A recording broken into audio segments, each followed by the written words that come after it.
Heard anything about Dad, Russell? No. Radio silence since he got on the train. Damn it. Well, the good news is he's probably fine. How do you know that? Because they're taking him to Nova Prospect to torture him. That's the torture place. So they're hardly going to torture him before they get there. So he's fine. Logically speaking. Until this point in the game, players have only seen headcrabs attached to the heads of zombies. This led playtesters familiar with headcrabs from prior games to anticipate encountering them on their own. We decided to play up this anticipation by foreshadowing the first headcrab encounter with a headcrab that drops out of a vent before disappearing, as well as headcrab sounds in the environment, including a threatening headcrab sound coming from the partially boarded up doorway ahead.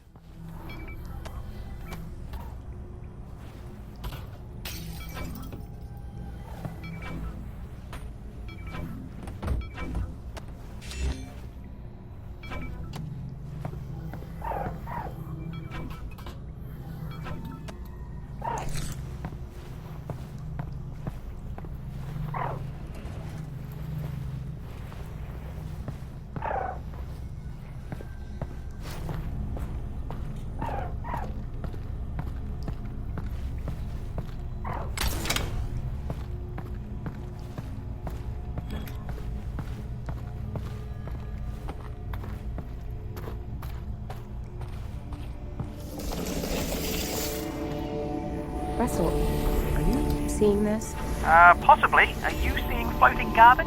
It looks like it's just cardboard. Right. Well, seems harmless. Yeah. Weird, though.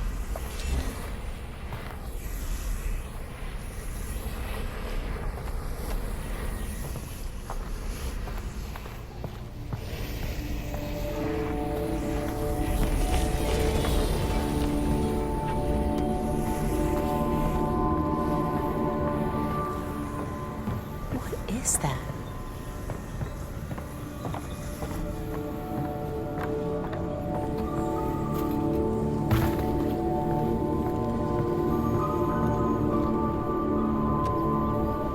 There are two layers to the markings on the walls in this area. The square and dot patterns, that are the functional elements of the environmental puzzle, and the mural representing the Vortigaunt's interpretation of the events of the Half-Life saga. For the first few years of development, this area only contained the dot patterns supporting the perspective puzzle.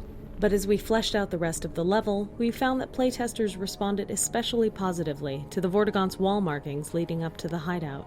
It was at this point that we realized that this area could serve as a canvas for our Vortigaunt's artistic magnum opus. To do this, we organized the dot patterns into a sort of swirling star field behind the Vortigaunt's art. The imagery itself, which was inspired by petroglyphs and other traditional rock art, portrays many significant events from the Combine invasion, painted hurriedly by the injured Vortigaunt, almost as if he was trying to capture what fleeting memories he still had of the vortessence from which he had been severed. The fact that Vortigaunts have a complicated relationship with time gave us a lot of leeway in terms of drawing this as a strict, linear timeline. For example, you may notice that the Vortigaunt uses contemporary Combine troops as shorthand for Combine invasions from the past, or that the timeline is just generally hazy. A little from the past, little from the present, and a little looking forward to the future events of Half-Life 2. There are many musical themes and motifs used throughout the game to represent unspoken aspects of the story and lore. For example, the Vortigaunts play an integral role in the subplot of the game, and we chose to use music to subconsciously communicate the repeating nature of their role both in the timeline of Half-Life Alyx and in the larger timeline of the Half-Life saga. Fine, Russell. What's Within the music in this scene, you'll hear variations of themes used throughout the timeline of the game, from the very first sounds of the game up to the finale in the vault. Variations of these motifs represent the imprisoned chanting of the Vortigaunts,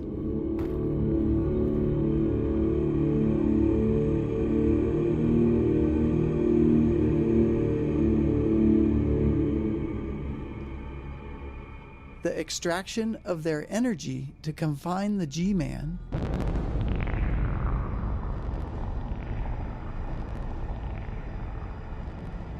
as well as historically familiar sounds representing the vortessence itself. .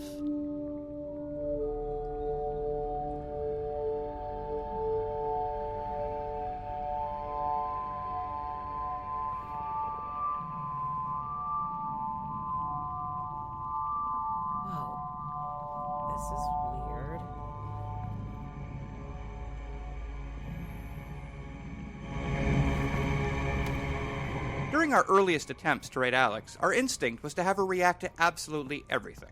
But what we learned from playtesting was that Alyx reacting too much could actually be off-putting. Say a player's in a really tense, zombie-filled level, and they're having a great time, but suddenly Alyx is in their head, sounding angry, or frightened, or anxious. These Alyx reactions were creating a disconnect between how the player was feeling and how the character they were role-playing as was feeling. So we took a lot of those out. The Alyx reactions we left in tended to be the ones that were practically universal. Alyx's reaction here to the surreal entrance to the Vort hideout is a good example, where it was just so different from everything the player had seen up until then, and kind of takes you by surprise. We watched so many playtests where the player would see it and say, "Whoa, that's weird." So we had Alyx say the same thing a second later, almost like an echo. Oh, I'm sorry to... My brain is injured. That's terrible, and I hope... Look, I'm actually pretty busy looking For my as long as we've been making choreographed scenes like this one, we found that there are two types of players. Those who become engrossed with the characters, and those who tinker with everything around them, paying little attention to the scene's action. To make these environments entertaining for the tinkerers, we usually add objects for them to find and play with. Since this scene is split into two rooms, we were able to add a large number of interactions to this first room for players to discover after the Vortigaunt has moved to the second room. Some interactive objects are pure physically driven toys, like the dangling headcrab corpses and the hanging pans. Others are animations triggered by the player's actions, like the way the caged headcrabs react to the player approaching or shooting them. One type of object on the table is a squeezable headcrab heart, which is a remnant from an older version of this scene where the player would revive a wounded Vortigaunt by squeezing nectar from these hearts. While that scene didn't work out, we found the experience too compelling and, well, too gross to completely cut from the game.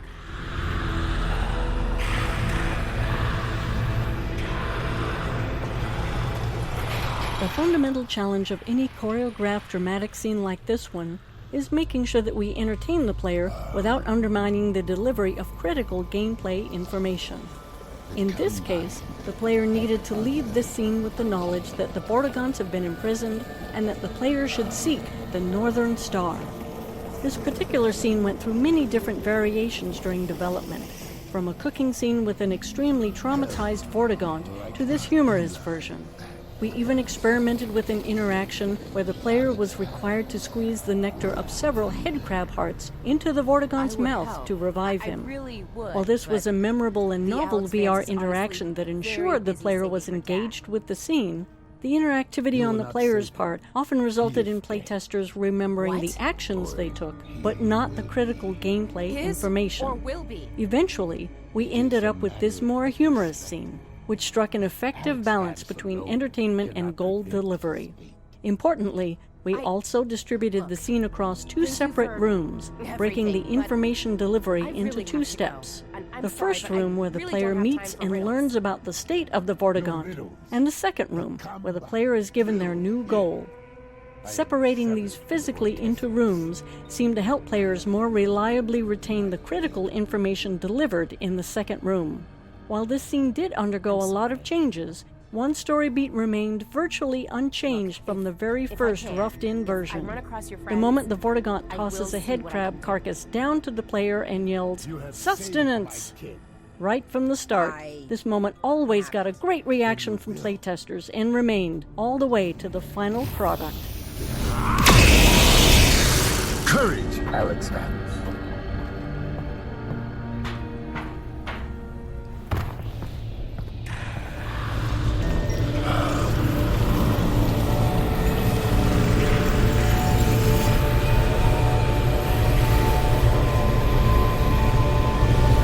I will help the Alyx Vans. Look to the Northern Star Why? for guidance. Okay, thanks. Are you done helping? I am not. Here. Sustenance. I'll eat it later. Thanks for the help. You will be welcome.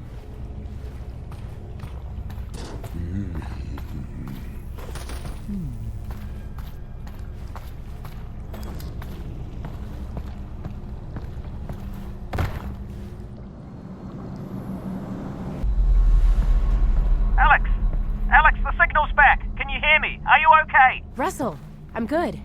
How's Dad? They've got him on the train. He's on the move. You've got to find Fairview Junction before they get there. I'm working on it.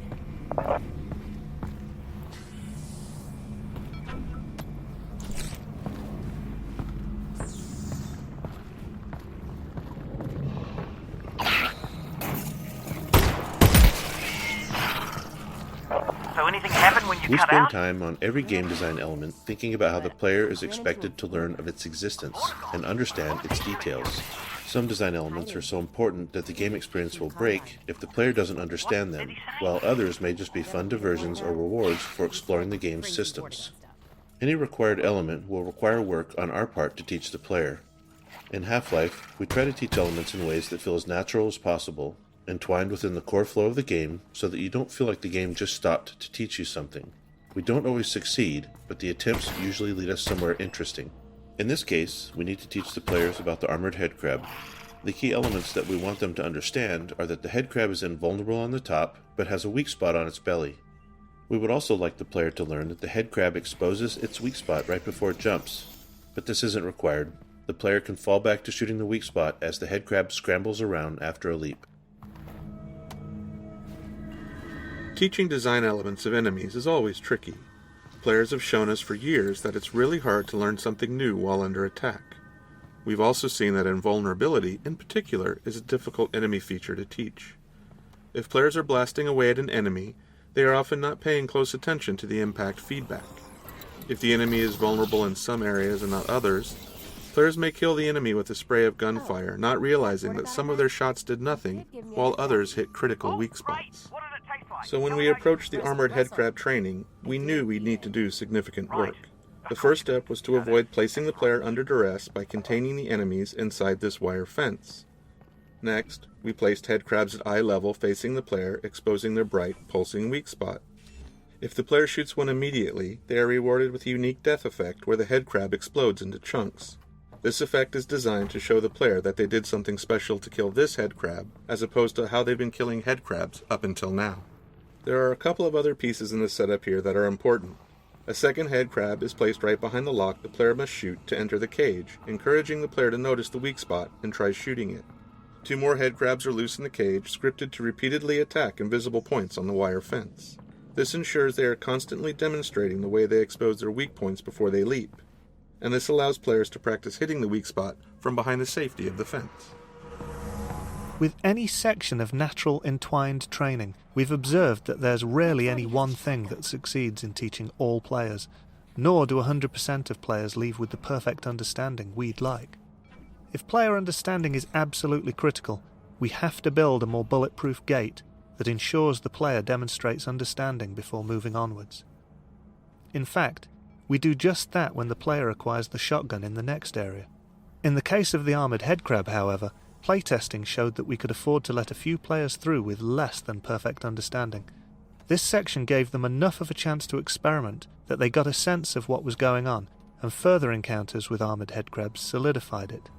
There was still a lot of iteration on the visual design of the headcrab to further drive home its armour and weak point, and we also added a custom response to shotgun fire. In that case, the armoured headcrab flips over and wriggles for a second, exposing its weak point. This was added to reduce the resource loss we saw happening in players who were still struggling to understand the armoured headcrab mechanics after they acquired the shotgun.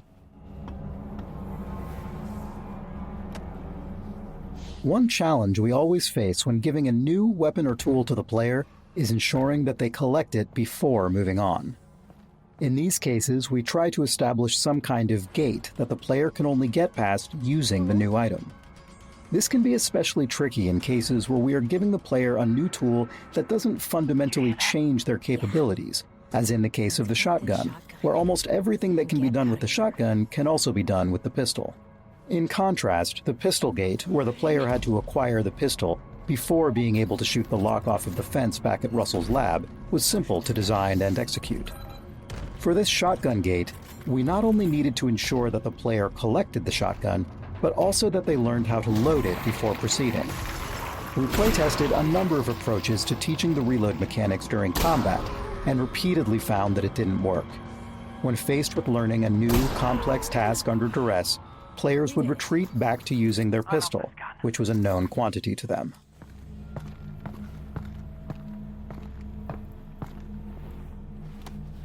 Once the player has collected the shotgun, they are only halfway through the shotgun gate. Next, they need to learn how to reload it. To drive home the necessity for the player to learn how to use this new weapon, we added an incoming threat, using a variety of audio and visual effects to sell it. While our goal is to make the player feel like they have a limited amount of time, the time pressure is entirely fake, and everything proceeds based on the player's progress in loading the shotgun for the first time. Once the shotgun has been loaded, a short timer starts, after which zombies burst through the walls.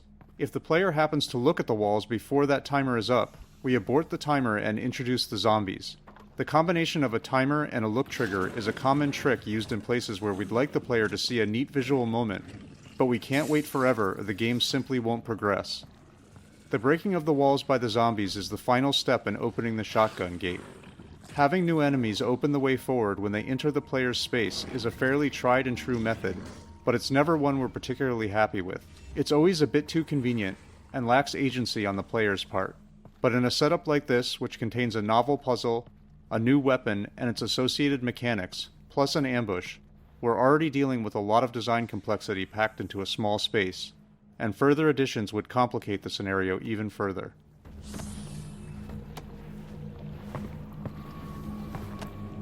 The visual design of the shotgun included a number of challenges. Shotguns in games are generally powerful, and we communicate that power with bulk. As a result, they're big and held in two hands. But our experiments with two-handed VR weaponry didn't reach a level we were satisfied with.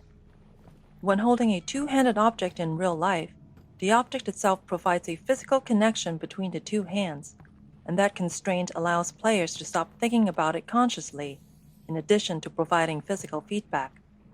In VR, without that connection or feedback, we found that players had to keep maintaining their own internal sense of how they were holding their two-handed weapon, or they dripped their hands into positions that were hard for us to reconcile.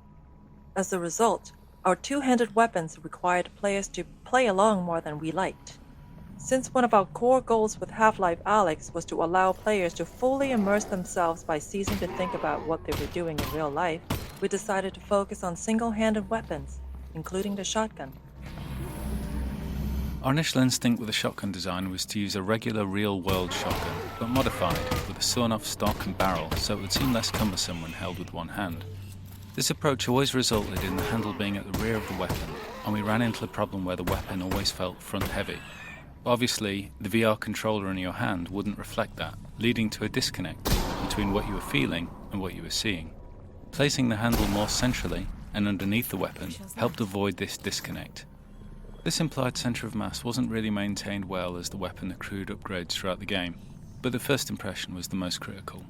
Since we were going with an odd form, we were keen to use common shotgun visual elements wherever we could to help with player recognition and to ground the design in some reality. One element we borrowed was a common shotgun tube magazine that stores shells horizontally in line with the barrel, and we were just able to fit the gameplay requirement of 6 shells without the overall length becoming unwieldy. You can see the effort we had to go for further shell capacity in the design of our autoloader upgrade. Our first reloading mechanic was based on the realistic insertion of 1 shell at a time. Playtesters found this to be overly tedious, although we did receive some positive comments that it made them feel like an action movie star. The simple addition of allowing the players to insert 2 shells at a time solved this issue, allowing us to keep the good part of the design whilst losing the bad.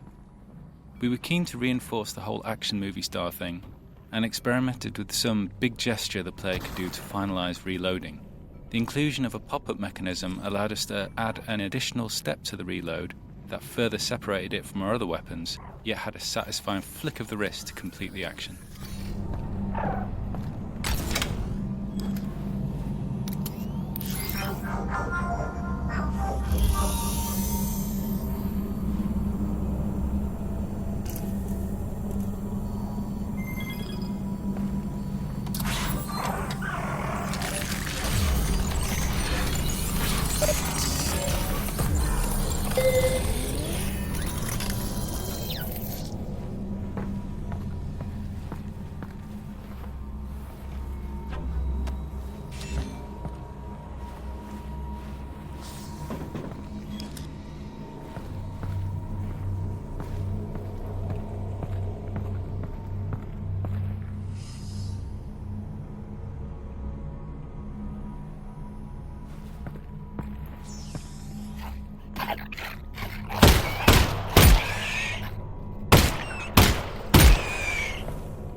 As with the shotgun and the pistol, we needed a gate for the flashlight to ensure the player couldn't proceed without it. We tried a number of designs around the moment where the player collected the flashlight, but they all ended up being about the player picking up an object, and not specific to that object being a flashlight. Given that the flashlight's primary function is to provide light, we felt the gate needed to be an area of darkness. We also really wanted the player to be excited to get the flashlight, and that meant they had to experience darkness before collecting the flashlight. This turned out to be an interesting challenge, because we already had many poorly lit areas prior to this, and now we needed an area that was so dark that players would correctly interpret it as a gate. Our initial implementation was simply to ensure there were no lights within the hallway. Unfortunately, playtesting immediately showed that wasn't enough. Some VR headsets have extremely low black levels, and on those headsets, enough light bounced in from this lit area to enable players to move forward. In addition, our low ground fog provided just enough contrast in the dark hallway for players to make out the scene and stumble through it. Even once we removed fog and bounce light in this area, we saw yet other ways that players tried to move forward. Some players would fire their pistol repeatedly, using the muzzle flash as a strobing light source. Others would use the teleport targeting UI to probe the room, because at that point in the project, it had a small light source attached to it. In the end, we disabled muzzle flashes inside the hallway, and the teleport UI lost its light. The final step was the addition of some dialogue from Alyx, commenting on the darkness and her need for a light source. This was aimed at solving a perceptual problem. Up until now, our game has taught players that their goal is to continue moving forward. And any time that forward progress is blocked, it's because there's something in the local area that needs solving. Given that structure, it's entirely rational for players to do everything they can to find some way to see in the darkness ahead. Alyx's dialogue is aimed at telling the player that the game has recognized their attempts to move forward here, but the solution lies elsewhere. Subsequent playtesting showed us that this dialogue, coupled with the brightly lit area containing zombies off to the right, helped tug players past the darkness entrance and on towards the flashlight.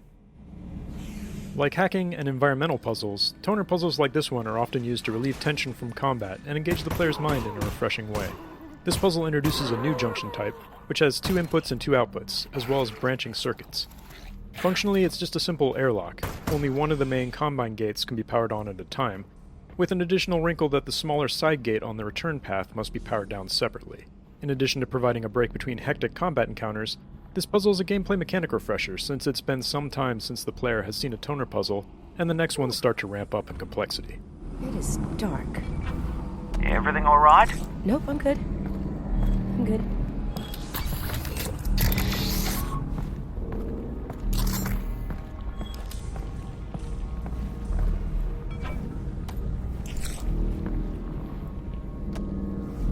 In prior Half-Life games, the flashlight was attached to the player's body, which meant that it always illuminated the world from the same angle, relative to the player's point of view. With tracked hands in VR, we had the opportunity to let players manipulate the flashlight directly, and playtesters reacted very positively to this new freedom. In fact, our earliest implementation of a flashlight in Half-Life Alyx was an object that could be picked up in either hand or even set back down. This allowed the player to put the flashlight down somewhere, providing illumination for themselves while they accomplished another task. Unfortunately, this presented the possibility that a player could leave the flashlight behind, which would have been a game-breaking scenario. Implementing the flashlight as an object that players had to hold also prevented them from holding something else in that hand, which was tedious to manage and simply too punishing of a trade-off. In particular, it meant that weapon reloading was a nightmare, because the player no longer had a free offhand to perform the reload actions. In the end, we settled on a flashlight that attaches to the offhand and turns on and off automatically. This fixes the issues with reloading in the dark, potentially losing the flashlight, and has the nice side effect of not requiring the allocation of a button to toggle the light, which is especially helpful on controllers with fewer buttons. Since the automatic on-off behavior is controlled using level logic, designers could make performance and quality trade-offs in different areas of the game. After all, if a player could turn the flashlight on at any time, the rendering overhead of this shadow-casting light source would have to be accounted for throughout the entire game. On the other hand, if the flashlight is known to be off in a given area, a designer can make use of the resulting rendering headroom by increasing the fidelity of the environment in other ways. Shortly after adding the flashlight to the game, we discovered that playtesters would frequently brace their gun hand with their flashlight hand. This meant that the players had to orient their flashlight hand awkwardly to align the light with their aim. We decided to make this an automatic behavior of the offhand whenever it was brought close to the grip of the gun. If you do this, you'll see that the offhand grips the gun in a natural pose, and the flashlight aligns with the aim. In fact, if you look closely at the end of the flashlight, you'll notice that it has a ball joint. This allows the flashlight to articulate based on whether the offhand is gripping the gun or not. The ball joint has 4 different orientations, one for each gun, and a neutral orientation for when the player is not supporting the gun to aim. These 4 orientations ensure that the flashlight is always pointed in an ideal direction for the player. In one-handed mode, the flashlight attaches to the gun hand at an orientation that is ideal for all scenarios.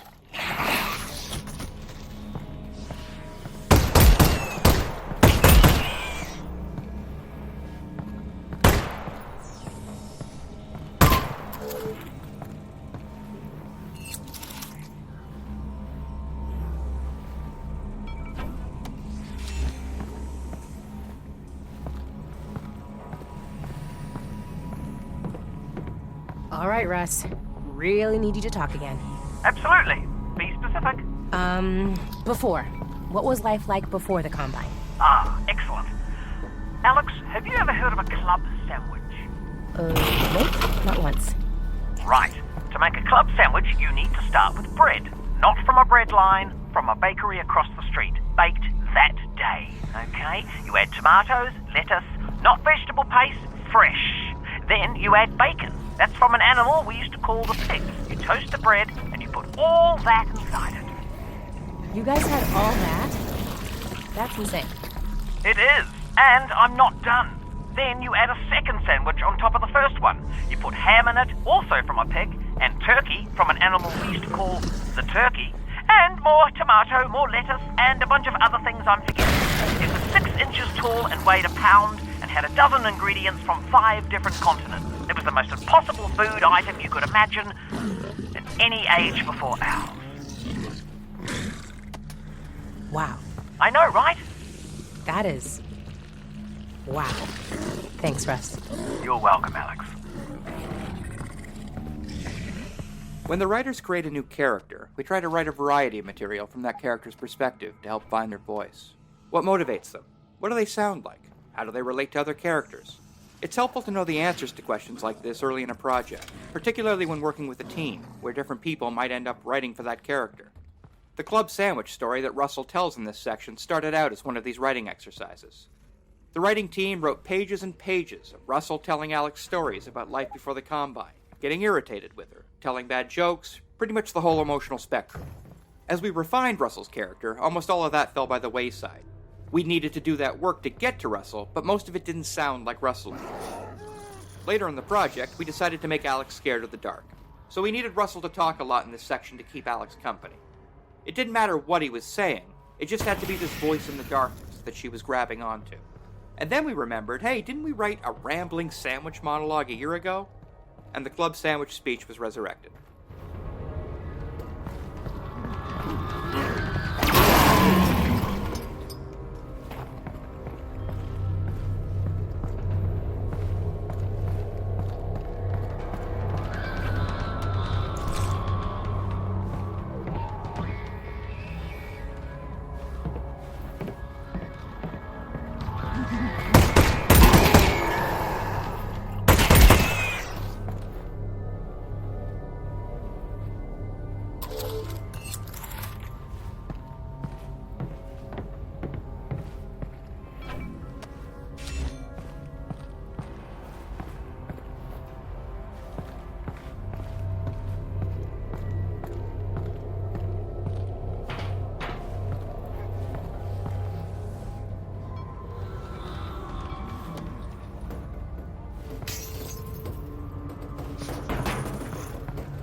Wait, is that a dead Combine soldier? Yeah. When you guys were off stealing the reactor, I saw the Combine moving supplies in here. So, I guess they're interested in this place again. Right, we'll keep an eye out. Something's definitely up. Alyx, manhack, watch out! See it.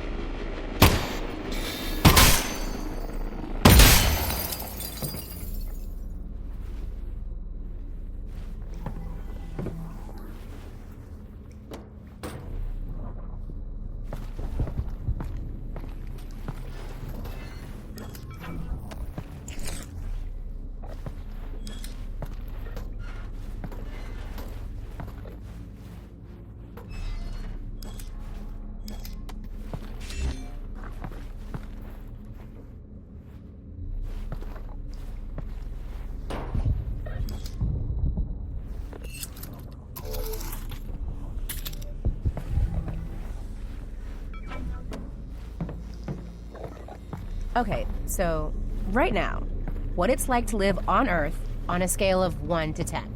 I'd say we're at a 2. Yep, could always get worse. What would you rate it before the Combine showed up? Ooh, that's a toughie. I don't know. Good day? I'd say 6. Yeah, strong 6. 6? That's not great. Well, that's life, Alyx. You know, it's not always great. Well, maybe we get the Combine off Earth and we could shoot for like an 8, you know? Ooh, an 8. Yeah, that really would be nice. Really nice.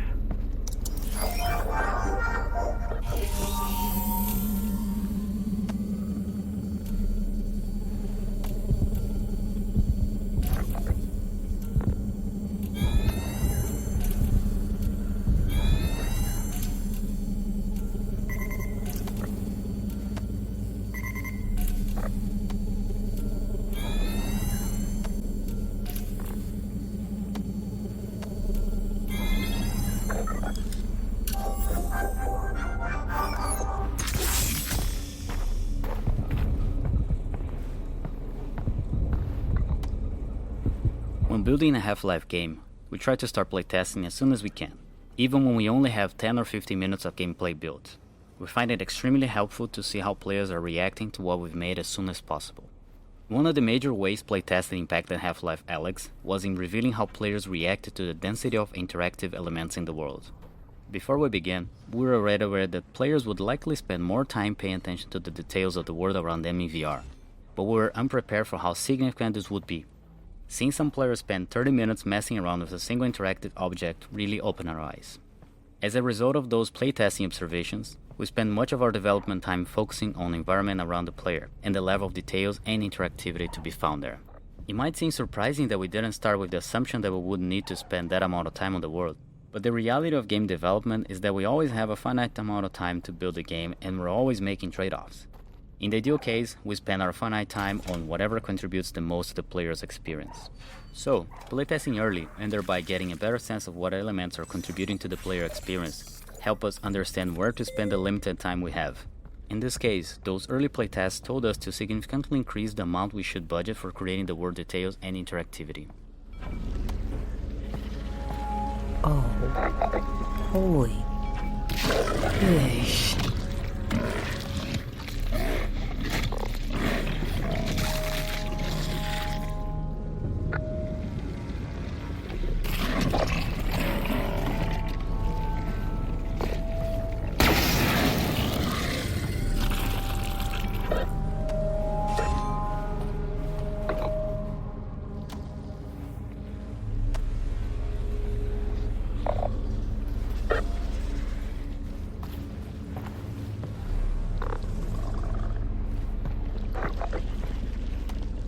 Barnacles are a unique enemy type in Half-Life Alyx in that they are static and often situated above the player's natural view direction.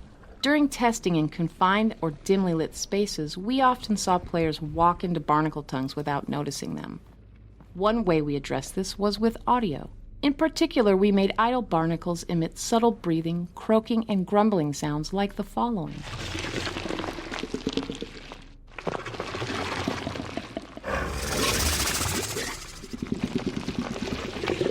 These sounds helped alert players to the presence of barnacles, and also made them seem like living creatures that were always active, not just a mechanical piece of gameplay that responded only to the player's actions.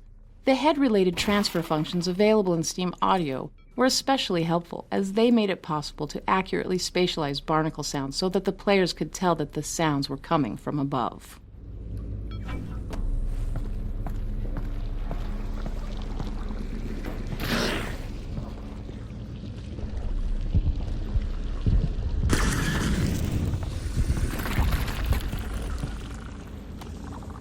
Early incarnations of manhacks were frustrating to fight in VR, since their audio was not providing enough information about their location.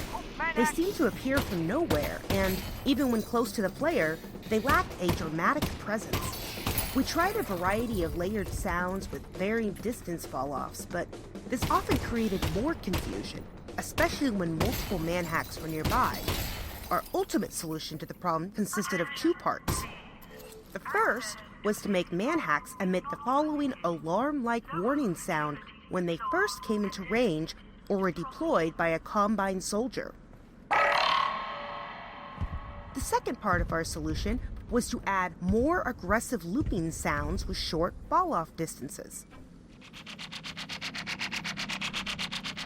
The short fall-off of these sound loops meant that this specific component of manhack's sound treatment would only be audible quite near the player. Thus, when players heard these sounds, they knew that manhacks had begun hunting them, and one or more was getting close enough to be of concern.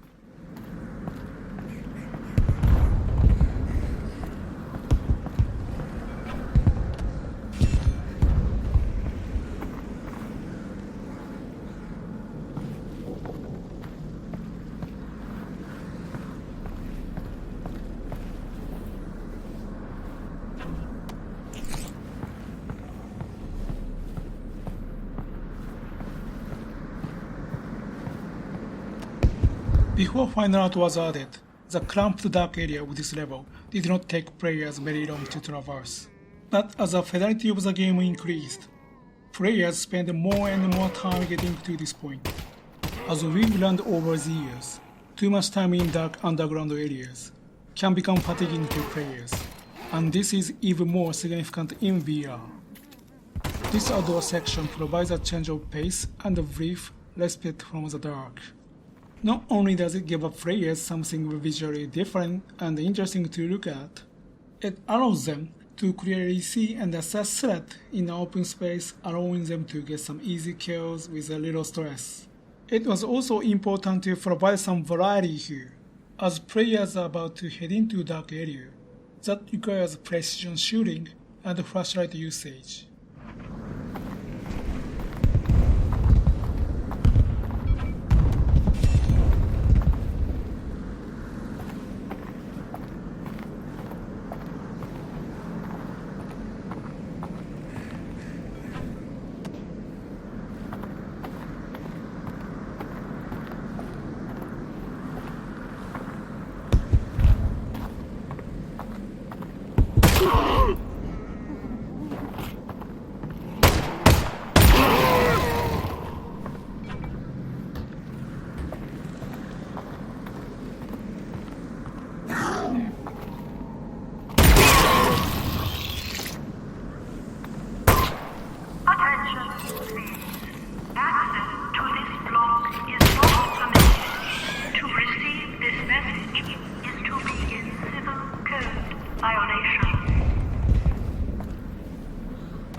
So, when we get the Combine off of Earth, what are you gonna do? I'm going full production mode on the Russells, of course. Oh, of course. You'll be sitting on a landmine. Gold mine, yep. So here's the plan. Conservative estimate, I figure 1 year to get the world unconquered by the Combine, get them off the planet, so that's year 1. Then another year to mass produce the Russells. Although, just quietly, we will need to rebuild society first, to get some basic infrastructure, jobs, money, that sort of thing. Otherwise people won't be able to buy them, So, 3-year plan. Let's slot the infrastructure thing in for year 2. Oh, yeah, definitely. You're gonna want to put that in year 2.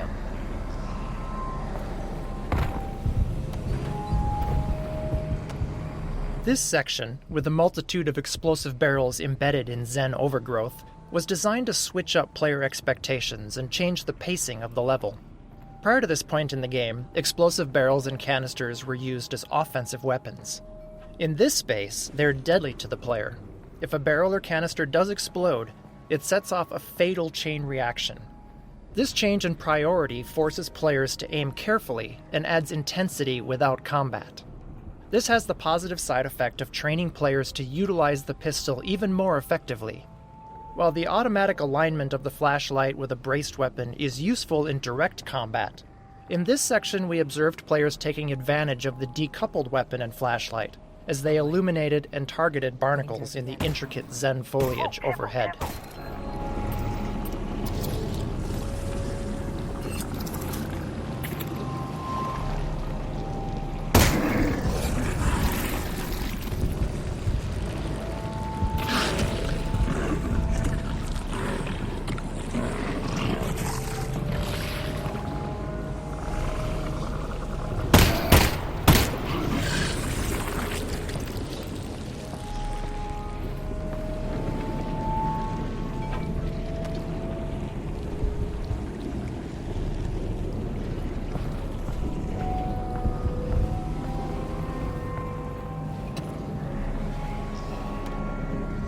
We decided early on that the environments we wanted to portray in Half-Life Alyx would benefit from an investment in high-quality volumetric lighting. This component of illumination is an indispensable tool, not just for creating atmosphere, but for drawing the player's attention to critical gameplay elements. Our system works in 3 phases. In the first phase, illumination from static light sources is captured in a 3-level hierarchical volumetric clip map surrounding the player. The highest resolution level of this clip map measures 1 cubic inch per voxel. The clip map is updated incrementally, less than once per frame, as the player moves throughout the scene. In the second phase, a compute shader ray marches in view space throughout the clip maps, accumulating static lighting, dynamic lighting, and volumetric extinction. The ray marching is performed every frame and employs temporal anti-aliasing to improve quality. In the final phase, we resample lighting and volumetric scattering from the prior phase for each eye once per frame. The result is a texture that describes, for any given view space depth, volumetric scattering and extinction, which we apply during forward rendering.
Russ, these guys have... We always introduce new enemies at a distance, and never while the player is under duress. Here, the player is able to observe the Combine soldiers killing some wandering zombies, giving the player an idea of how powerful the soldiers are, and how they might operate in combat. We located the Combine far enough away that it was plausible that they would not notice the player, but close enough that the player could choose to engage, but remain relatively safe from return fire.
Wow, my gun's looking pretty good.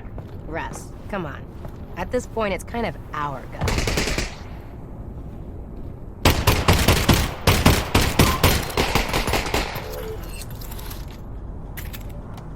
The first encounter with a Combine soldier caused a number of issues in playtesting. The biggest one was that players were often surprised when the soldiers started shooting at them. Some players who were new to the Half-Life series had no idea who these soldiers were. But it's also been hours of game time since players saw another human, and we found that many players weren't willing to immediately start shooting. Some players also wonder why Alyx moved so quickly to killing other humans. This area was designed to demonstrate that Combine soldiers are hostile and will attack on sight, giving the player a reason to want to shoot back.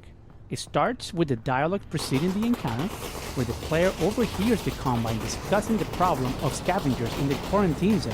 Then, when the player finally achieves visual contact with the first Combine soldier, they witness that soldier in the process of executing a civilian scavenger.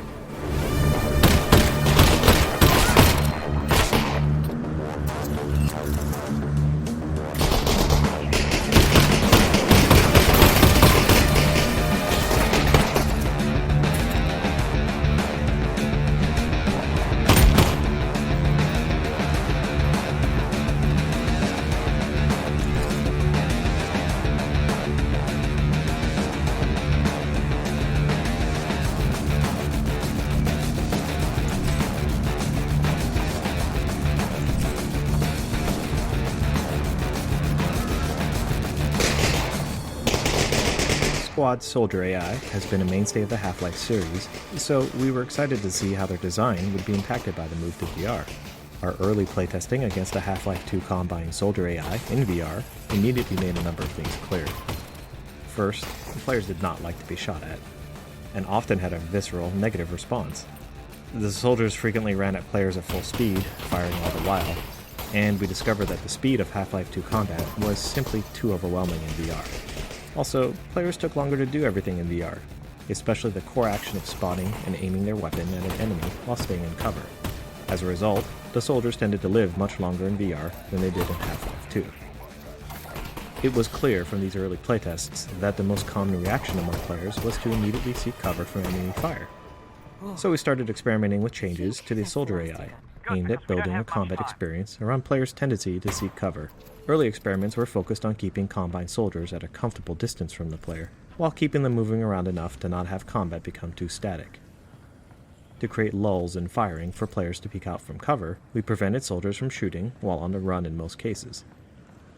To keep players from remaining stationary, we created a concept of flushing, where squads will attempt to flush the player out of cover, and we gave each class of soldier a different method of flushing out the player. But even in these early tests, it was also clear that players weren't capable of fighting soldiers until they'd gotten skilled in a number of basic combat actions, like reloading their gun without having to focus all their attention on it. So we were careful to slowly introduce the various types of soldiers, and even individual features within the soldier classes. For example, these early fights against Combine soldiers only feature the basic grunts, and these particular grunts don't carry grenades. This means they don't actually have the capability to flush a player out of cover. We found it was important in these first fights to give players all the time they need to learn to use cover effectively, before we start introducing enemies that could try and flush them out. Alright, I'll be able to stop the train right here. You sure you can do that? Absolutely. You just need to activate the terminal. Nice. Then you'll need to be ready for a fight. They're not going to give up your dad easily. I'll be ready.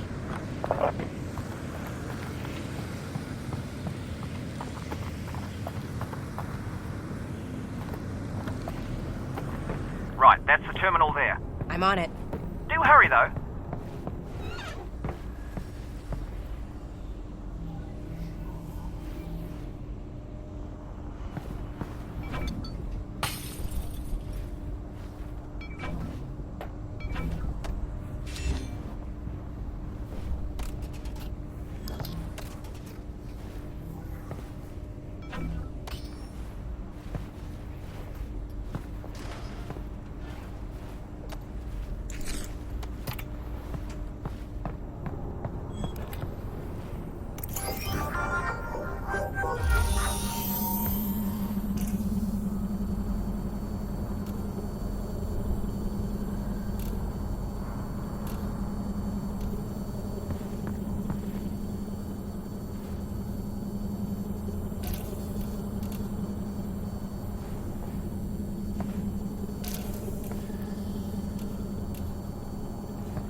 Okay, no worries.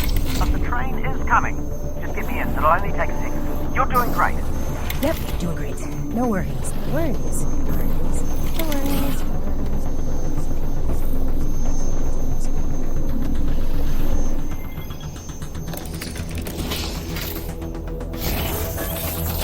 Okay, now just re-engage the system. Is this supposed to come off? That's the opposite of what it's supposed to do, Alyx. What do I do now? Well, don't panic. Well, stop panicking if you are. I'm not panicking. Yes, but I am. We need to find another way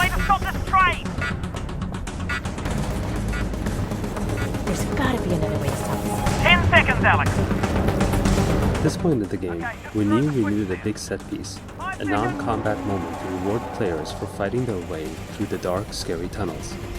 Not only that, but the pace of the story was leading up to its most important moment thus far, the rescue of Eli Vance. Crashing the Combine prison train that was transporting Eli felt like the exact right thing to accomplish these goals, and it gave us the opportunity to create some VR spectacle. We wanted to achieve the cinematic chaos of causing a train wreck, while giving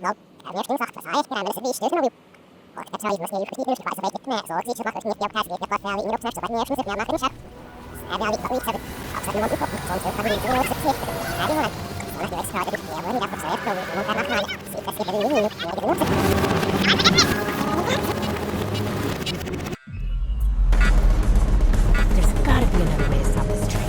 10 seconds, Alyx. Okay, just throw the switch there. It won't At stay! this point in the game, we knew we needed a big set piece, a non-combat moment to reward players for fighting their way through the dark, scary tunnels. Not only that, but the pace of the story was leading up to its most important moment thus far, the rescue of Eli Vance. Crashing the Combine prison train that was transporting Eli felt like the exact right thing to accomplish these goals, and it gave us the opportunity to create some VR spectacle. We wanted to achieve the cinematic chaos of causing a train wreck, while giving the players an active role in the event. Our first attempts to design the scenario were a challenge. It turned out that directing the players' attention wasn't as simple as ensuring they were in the right position through gameplay. In our initial tests, players frequently failed to see some or all of the spectacular train wreck. The crash was one of the first destruction sequences we put into the game, so we had a lot to learn about player behavior in VR and how to direct the player naturally to immerse them in the chaos. On top of that, to continually hit our target frame rate, we needed to create a cascading series of events, so that only some of the destruction was happening at any given time. Sound design, level design, effects, and animation had to be carefully coordinated to lead the player's attention through each stage of the wreck. For example, at the start of the crash, we used the sounds of train cars piling up in the distance, encouraging players to look in that direction before one of the train cars lifts up and blasts through the concrete connector. At the end of the sequence, the smokestack collapse is used to direct the player's attention to their eventual path forward, and we wanted players to witness this destruction. Before bringing down the smokestack, we gave players a brief moment of rest, and, again, used sound to draw their attention to the smokestack. Initially, we used a rumbling sound preceding its collapse, but we found this to be too subtle in practice, and instead added the transient explosion sound, which drew the player's attention towards the smokestack more reliably. For the rescue of Eli, we wanted to create a tense, just out of reach moment where the player physically saves him. But for the rest of the story to work, Alyx and Eli had to take different paths at the end of the scene. We tried a few different approaches, including a version where Eli was hanging from a ledge just in front of the player, and the player could reach down to attempt to grab Eli's hand to pull him up. In practice, however, players' hands would collide with the real-world floor. Not only did this make it impossible to reach Eli, it took players out of the moment, wrecking the emotion of the scene. Since Eli and Alyx had to take different paths, we tried an approach where Alyx rescued Eli, but he was injured and couldn't proceed. Unfortunately, many players would stick around, not wanting to abandon him. Eventually, we arrived at the solution that shipped in the final product. Separating Eli from the player with the Vortigaunt's rescue made for a much more meaningful return and fulfillment of the Vortigaunt's promise to help Alyx. The datapod that Eli found was an addition that not only let us integrate Eli back into the story later, but also gave him something to do, so there was a much stronger reason why he would not accompany the player on their journey going forward. Hey, Russ, keep an eye out for Dad, okay? I'll let you know if he gets here. When he gets here.